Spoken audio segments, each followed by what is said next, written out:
Olá, pessoal, tudo bem? Ah, Estou vindo aqui para gravar essa aula de resolução daqueles 4 pequenos exercícios que eu mandei para vocês sobre classificação das constituições. Achei que valia a pena eu fazer através de vídeo, porque eu vou tentar explicar um pouco mais. Eu acho que vai ajudar vocês tanto a conferirem as respostas que vocês deram, e talvez esclareça algumas dúvidas para a gente fixar mais a matéria. Então, vamos lá. Deixa eu compartilhar a tela aqui com vocês.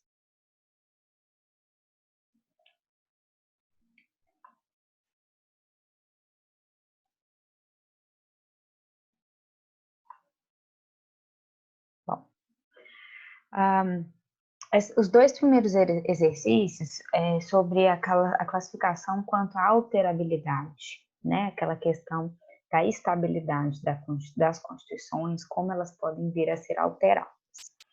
Que é uma classificação que eu falei com vocês que eu considero muito importante, né?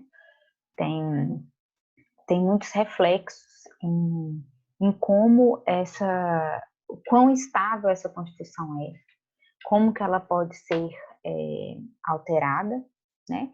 E então, como ela vai se comportar ao longo do tempo, né? Todas as constituições, claro, poucos estados têm uma única constituição durante toda a sua existência, né? Por exemplo, os Estados Unidos têm uma constituição já bastante antiga, mas não necessariamente as constituições precisam ser únicas, né? De fato, é possível que a gente tenha momentos de ruptura e construção de novas constituições.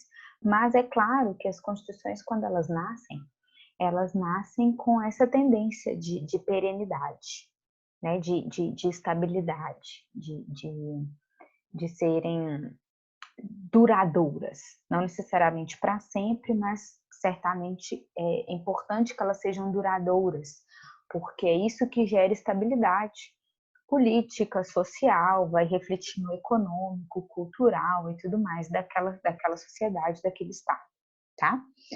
Mas, mas por outro lado, o direito, né, ele nunca consegue conformar, regular a sociedade em toda a sua complexidade, em toda a sua pluralidade. Então, à medida que essa sociedade vai evoluindo, vai se transformando, se modificando, é preciso que o direito portanto, as constituições nos estados constitucionalistas, né, os estados que estão baseados numa constituição, estado onde o exercício do poder estatal é feito, regulado, está limitado por uma Constituição. Então, nos estados constitucionalistas, é preciso que a Constituição, que é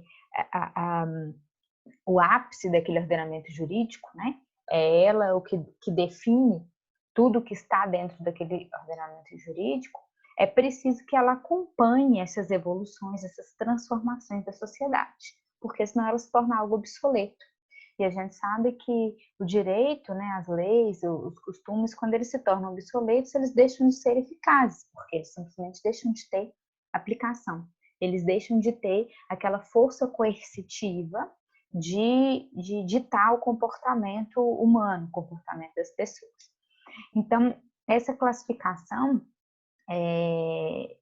vai nos levar lá na frente, quando formos estudar poder constituinte e tudo mais, a gente vai rever essa questão e vamos identificar, dos pontos, né, dos requisitos, uma das classificações que nos levam a entender, então, como o direito, como o ordenamento jurídico capitaneado, chefiado pela Constituição, que está lá no ápice, como essa Constituição vai acompanhar essas transformações da sociedade, né?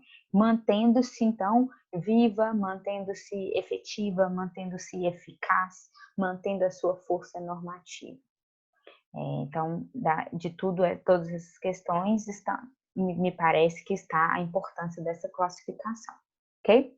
Lembrando, gostaria de fazer um parêntese, porque eu recebi um e-mail como dúvida de um aluno, acho que vale a pena a gente voltar que são essas classificações das constituições? Nós estudamos algumas delas. A gente viu até que naquele macetezinho que eu até compartilhei com vocês, que eu recebi por WhatsApp de uma aluna, naquele macete estão exatamente as classificações que eu passei para vocês, porque elas são as mais comuns, as que se repetem na maioria dos manuais, são cobradas em provas de concurso, prova da OAB. Mas existem vários outros critérios de classificação. Como eu falei com vocês, as classificações das constituições é um método de estudo das constituições. É uma das formas através das quais a gente pode estudar as diversas constituições existentes, né? Cada estado constitucionalista vai ter a sua constituição. E um mesmo estado não, porque toda vez que houver a ruptura e a elaboração de uma nova Constituição, nós vamos estar falando de um novo estado.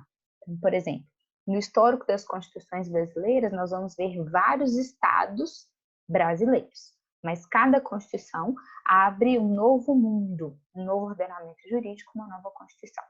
Então, cada estado, seja no mesmo território, né, por exemplo, no Brasil, correspondente a basicamente o mesmo território, a mesma população, aquele mesmo povo, mas cada estado ele tem uma constituição diferente. E lá no Oriente Médio, por exemplo, nós temos na história recente, né, no leste europeu, no Oriente Médio, alterações de configuração geográfica. Então, no caso do Brasil, a nossa alteração geográfica não foi tão importante, mas nós temos na história recente da humanidade, do mundo ocidental, alterações, inclusive, de conformação geográfica, de barreiras geográficas. Então, cada vez que a gente tem essa alteração, a gente cria um novo estado. E dentro desse novo estado, nós vamos ter um novo ordenamento jurídico com a sua constituição correspondente, considerando que esse estado é um estado constitucionalista, ou seja, que ele utiliza do instrumento normativo chamado Constituição para limitar o poder estatal e regulamentar o exercício do poder do Estado. Mas a questão é que, então, essas inúmeras constituições, eu posso estudar elas de variadas formas. Então, cada classificação daquelas que a gente estudou, e a classificação do Carl Lowenstein, que nós vamos discutir na próxima aula, e as classificações que vocês devem ter pesquisado, conforme a atividade proposta, cada uma delas é um critério de observação das constituições, ok? É uma perspectiva sobre as diversas constituições.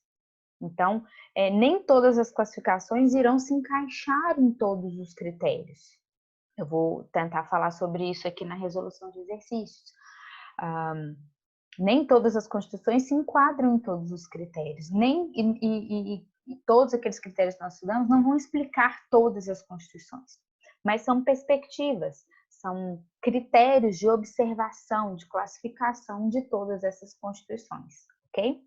E nesse estudo comparativo, onde eu pego diversas constituições e tento encaixá-las nos meus critérios de classificação, eu estou comparando, e pode ser também uma base, um princípio para um estudo, por exemplo, que eu quero propor uma nova Constituição para um determinado espaço geográfico, para uma determinada população, né? Vamos supor que esse Estado quer romper com a Constituição anterior e criar uma nova. Então, certamente, esse estudo sobre a classificação das constituições irá ajudá-los nisso, porque eu vou classificar uma série de constituições, vou observar uma série de critérios semelhantes e distintos entre elas, para eu poder propor uma nova Constituição. E também, não só para criar uma Constituição do zero, uma Constituição totalmente nova, mas exatamente nesse critério aqui dessas duas questões, o critério da alterabilidade, que diz respeito a como essas constituições podem ser alteradas, eu também posso usar esse estudo das classificações para propor modificações numa Constituição já existente, sem precisar transformá-la por completo, ok? Ficou uma introdução já bem longa, mas vamos lá então para a resolução dos exercícios. É correto dizer que a diferença entre uma Constituição rígida e a flexível está no fato de que essa última pode ser alterada, por exemplo, a flexível poderia ser alterada e a rígida não poderia ser alterada? Bom, a resposta é não, não é correto dizer isso. A diferença entre a rígida e a flexível não é poder ser alterada, porque ambas podem ser alteradas. A Constituição que nunca pode ser alterada é classificada como Constituição imutável. Então, tanto a rígida quanto a flexível podem ser alteradas. Não é essa a diferença entre elas. A diferença entre elas está no processo de alteração. Está em qual procedimento estabelecido pela própria Constituição com relação à forma, ao procedimento que ela poderá ser alterada. Ok? Na Constituição rígida, seria esse esquema, esse primeiro esquema aqui, né, onde eu tenho uma hierarquia. Então, eu tenho a Constituição no ápice, e ela só poderá ser alterada por um procedimento específico, solene, um procedimento mais dificultoso. E eu tenho na parte de baixo, ou seja, hierarquicamente inferior, eu tenho a legislação, as leis infraconstitucionais, cujo procedimento de alteração é diferente do procedimento de alteração da Constituição. E vai ser, então, um procedimento que a gente vai chamar de procedimento ordinário, é um procedimento um pouco mais simples, um procedimento mais fácil de se obter quórum, se obter a aprovação e, portanto, a alteração. Na Constituição flexível, nós teremos esse segundo, é como se tivéssemos esse segundo esquema, que o procedimento de alteração, tanto da Constituição quanto da legislação infraconstitucional, é o mesmo procedimento. Ou seja, as mesmas pessoas podem propor, com o mesmo procedimento de votação, por exemplo, 2 turnos ou 1 turno só, mesmo quórum de votação, eu consigo alterar tanto a Constituição quanto a legislação infraconstitucional. E se eu posso usar o mesmo procedimento para alterar esses dois instrumentos normativos, significa que na prática não há hierarquia entre eles. Então, por isso que eu fiz esse esquema aqui, que não haveria uma hierarquia na prática, não se sentiria na prática uma hierarquia entre a Constituição e as infraconstitucionais. Aqui seria uma Constituição totalmente flexível, enquanto aqui eu teria uma Constituição totalmente rígida. Significa que todas as regras constitucionais só podem ser alteradas por esse procedimento especial, e aqui significa que todas as normas constitucionais se submetem a esse procedimento ordinário. Aqui no meio do caminho, eu tenho aquela opção semi-rígida ou semi-flexível, onde eu vou ter parte da Constituição operando por esse esquema, né? Ou seja, algumas normas constitucionais eu resguardo para serem alteradas apenas pelo procedimento especial, específico, e uma outra parte da Constituição eu resguardo eu permito que seja alterada por esse procedimento ordinário. Então, na semi-rígida ou semi-flexível, eu vou ter os dois esquemas dentro da mesma Constituição. Então, eu vou ter que estudar essa Constituição para entender quais normas se enquadram nesse esquema e quais as normas se enquadram neste esquema. Por quê? Se eu tentar alterar uma norma que está neste esquema, através deste esquema, ou seja, uma norma que a própria Constituição determinou que só pode ser alterada pelo procedimento específico, eu vou lá e altero pelo procedimento ordinário, eu vou estar diante de uma inconstitucionalidade, de uma irregularidade nessa alteração, ok? Prosseguindo, aqui nós temos 4 afirmativas sobre a rigidez da Constituição Brasileira de 1988 e eu pedi para vocês justificarem as alternativas, tá? Seria porque eu não queria só que vocês marcassem um X, eu queria que vocês dissertassem, né? Eu transformei, então, uma questão de múltipla escolha em uma questão mista, em que seria necessário também vocês dissertarem e explicarem por que vocês escolheram uma alternativa e não a outra. Então, vamos passar a alternativa por todas as alternativas. A resposta correta é a letra B. A Constituição Brasileira de 1988 é rígida porque prevê, para sua reforma, alteração, a adoção de procedimento mais complexo, em tese, do que o adotado para a modificação das leis em geral, legislação infraconstitucional, ok? Então, este é o conceito de uma Constituição rígida.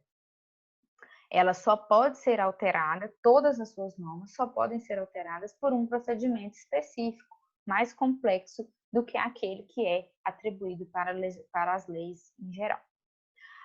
Por que as outras as outras alternativas estão incorretas? Vamos lá. A A e a C, elas estão incorretas pelo mesmo motivo. A A fala, classifica como inafiançáveis os crimes de racismo e tortura, entre outros. Estabelece penalidades severas para os crimes de responsabilidade. Aqui é o seguinte, a rigidez de uma Constituição não diz respeito à forma como ela lida, a forma como ela encara crimes, qualquer outra questão, criminal ou não, tá? Não é a rigidez, a severidade com que ela atribui penalidades, que ela classifica os crimes e tudo mais, tá? Rigidez, quando eu estou falando de Constituição, diz respeito à classificação das Constituições pelo critério da alterabilidade, portanto, diz respeito ao procedimento necessário para modificação, para alteração dessa Constituição, tá? Duas Constituições igualmente rígidas, ou seja, se eu estiver comparando duas Constituições igualmente rígidas, ou seja, que só podem ser modificadas, alteradas por um procedimento específico, mais complexo, elas podem dar tratamentos totalmente diferenciados na esfera penal. Por exemplo, uma Constituição ser mais leve, né?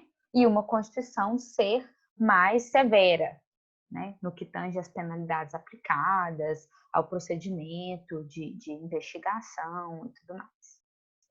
Aqui, essa questão de como ela trata os crimes e as penalidades diz mais respeito a como ela limita o Estado, né? O Estado que tem um direito penal, um direito criminal mais severo, ele é um Estado onde a Constituição atribuiu mais poder para ele, para o Estado, para ele enfrentar essa questão da criminalidade. Se eu tenho um Estado que eu considero, né, vamos chamar de mais leve, com penalidades, com menos, por exemplo, menos prisão, utilização de outras medidas, então eu vou ter um Estado um pouco menor nessa área, né? O poder estatal fica mais limitado ao que ele pode fazer para restringir a liberdade dos indivíduos. E a última alternativa foi promulgada por Assembleia Nacional Constituinte, convocada na forma de emenda à Constituição anterior. Bom, isso aqui também não tem nada a ver com a classificação de alterabilidade, com relação à rigidez ou flexibilidade dessa Constituição, tá?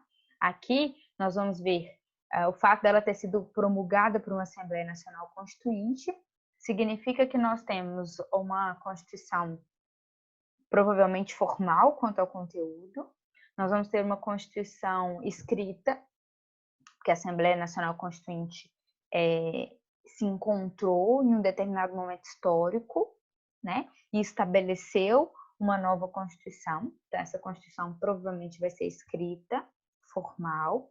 Ela é dogmática, né, essa Assembleia Nacional Constituinte que vai estabelecer os dogmas, as opções políticas desse Estado, e promulgada quanto à origem, porque está escrito aqui que ela foi promulgada.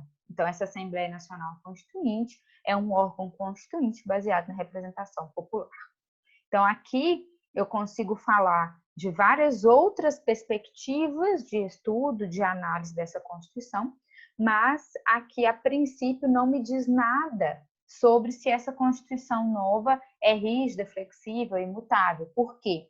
Vai depender da gente conseguir ler e estudar qual foi o resultado dessa reunião dessa Assembleia Nacional Constituinte. A gente precisa saber como essa Assembleia Nacional Constituinte estabeleceu que seria essa Constituição, ok? Aqui, neste momento em que se reuniu essa Assembleia Nacional Constituinte, que eles vão escrever lá os dispositivos constitucionais.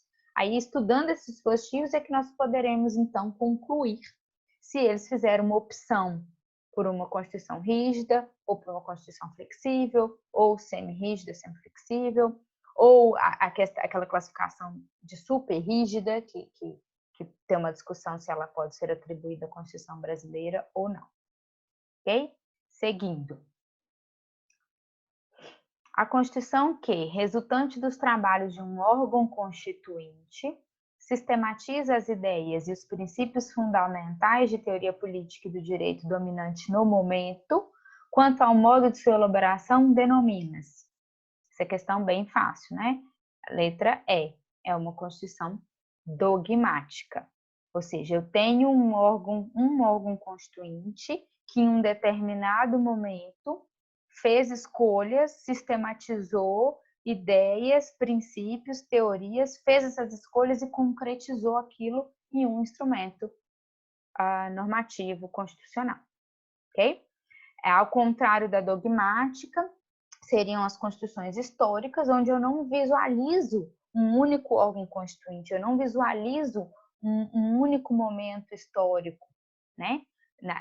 Eu não tenho uma data de reunião, uma data onde essas escolhas foram feitas e formalizadas, né? A histórica ela vai ser construída ao longo do tempo, então eu vou enxergar na Constituição histórica diversos agentes constituintes, diversos órgãos constituintes, eu vou enxergar diversos momentos históricos que vão sistematizando, juntando essas ideias, esses princípios ao longo do tempo. A flexível diz respeito à alterabilidade, a gente já falou nas duas primeiras questões. Formal ou material diz respeito ao conteúdo das normas constitucionais, né? Então, não diz respeito ao modo de sua elaboração. Semi-rígida também está aqui junto, né, com a flexível. E a outorgada tem a ver, né, com o órgão constituinte, mas aqui eu não tenho elementos para saber se essa Constituição foi outorgada ou promulgada, tá?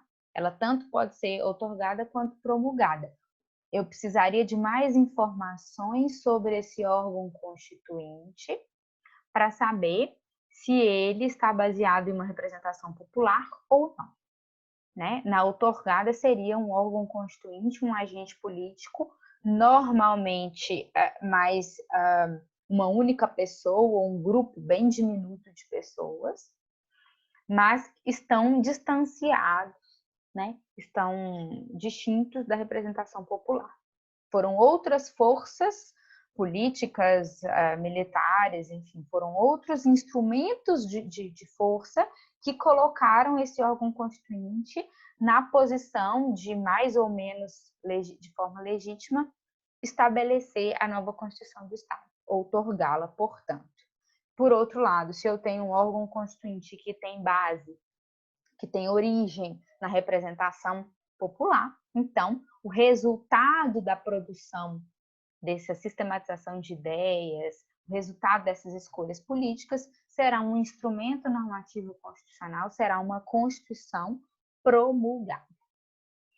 A última questão. O que assegura aos cidadãos o exercício dos seus direitos, a divisão dos poderes e a limitação do governo pelo direito a resposta correta seria o constitucionalismo, né?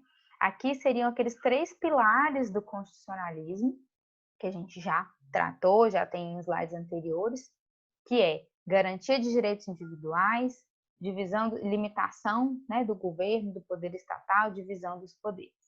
Então, esse é o objetivo. O constitucionalismo ele nasce respondendo a essa demanda da sociedade, né, de limitar, regulamentar, dividir o poder estatal para que ele possa ser fiscalizado, regulamentado e limitado, e garantir direitos individuais, ok?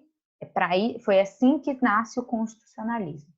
E aí, a partir desse nascimento, com base nesses 3 principais pilares, ele foi se desenvolvendo, agregando mais direitos aos cidadãos, foi agregando outras ferramentas de limitação do Estado, do governo, mas todos basicamente constitucionalistas. Dando uma analisada nas outras alternativas, nós temos o quê? Que as letras B, C e D, separação dos poderes, princípio da legalidade e federalismo, são ferramentas, são instrumentos que os diversos estados constitucionalistas podem optar dentro da sua escolha constitucionalista. Ou seja, eu sou um estado constitucionalista, então significa que eu estou regulamentado e limitado por uma Constituição. Existe um ordenamento jurídico cujo ápice capitaneado, chefiado por uma Constituição, e que todas as pessoas que pertencem àquele Estado, sejam eles governantes ou não governantes, cidadãos, né, ou agentes políticos, agentes de poder, todos estão submetidos, todo mundo tem que observar essa Constituição. Ok? Agora, as ferramentas que eu vou fazer isso, como eu vou organizar o meu Estado, as constituições podem fazer de inúmeras maneiras, né? Elas podem combinar essas ferramentas de inúmeras formas. Então, não necessariamente eu preciso ser federalista, por exemplo, eu posso ser muito bem um Estado unitário. Brasil, Estados Unidos são federalistas, mas eu tenho na Europa exemplos de estados que são unitários. Inclusive, a maioria dos estados europeus são unitários. E são igualmente estados constitucionalistas, estados baseados em uma Constituição, e essa Constituição limita, regulamenta o Estado, o poder estatal e garante direitos aos seus cidadãos. Então, todos igualmente constitucionalistas. Alguns escolheram o federalismo, outros escolheram o Estado unitário. Então, são ferramentas, são formas diversas de organizar cada Estado.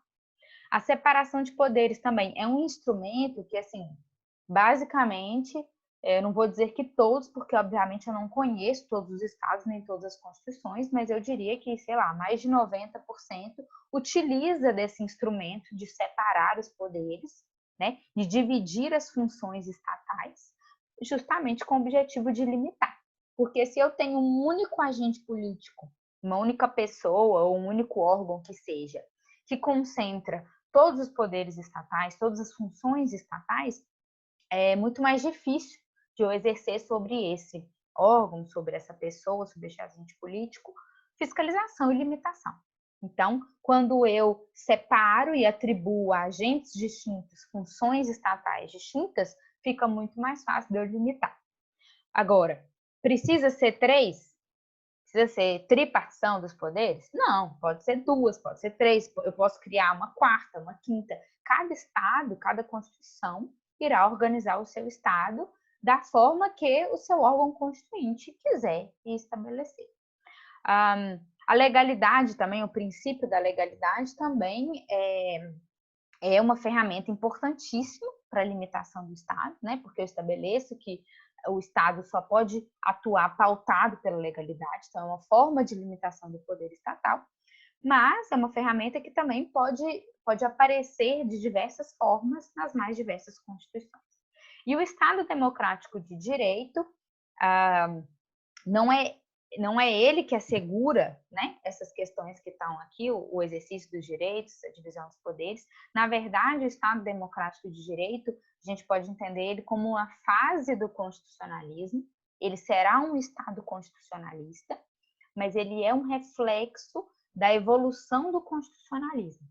Quando nós vimos, quando o constitucionalismo nasceu, né, com essas preocupações, com esses pilares que estão aqui no enunciado da questão, ele criou estados de natureza liberal, aqueles estados menores, né, estados omissos, né, que a gente queria que o Estado estivesse o mais distante da vida privada e da vida particular possível. Depois nós evoluímos para o Estado social, então, por quê? As demandas da sociedade foram mudando e essas constituições foram sendo modificadas ou substituídas e criando uma nova configuração dos estados. Então, os estados foram caminhando e foram trocando essa roupagem, deixando de ser estados liberais para serem estados sociais, ou seja, estados mais intervencionistas, principalmente no aspecto social, também no aspecto econômico, tudo mais. Então, nós agregamos mais direitos às constituições e, ao agregar mais direitos às constituições, as próprias constituições estabeleceram novas funções para os estados, estabeleceram novos poderes para os estados, para que eles pudessem, então, dar efetividade àqueles direitos que as constituições estavam criando, que aquela sociedade estava demandando.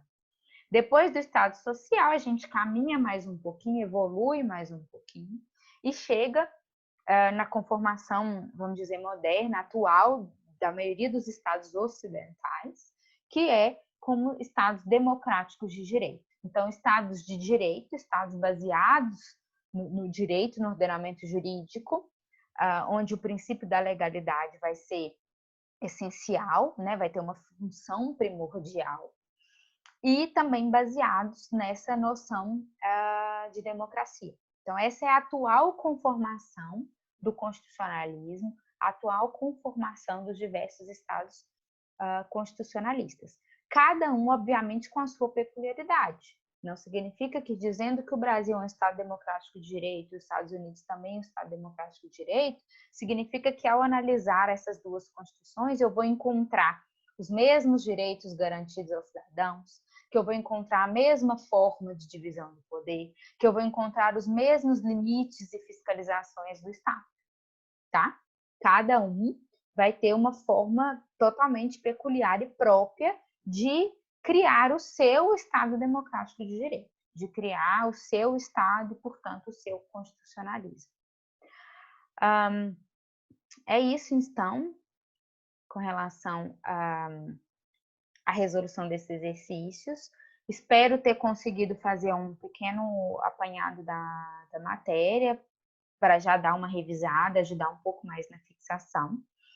E vamos postar esse vídeo na plataforma, eu vou fazer daquela forma também de colocar no YouTube, porque eu acredito que facilitou para vocês assistirem. E se vocês tiverem dúvidas, por favor, me mandem por e-mail, podem colocar lá no chat da plataforma Teams, porque aí lá é legal, porque vocês podem ver as dúvidas uns dos outros, e aí eu vou, à medida que vocês forem colocando as suas dúvidas, eu vou respondendo. E amanhã teremos um novo encontro online pelo Zoom, que nós vamos falar sobre a classificação do Carl Lowenstein, que vocês fizeram a resenha, e eu também quero ouvir o que vocês pesquisaram, o outro critério que vocês escolheram, ok? Até mais, um abraço, obrigada.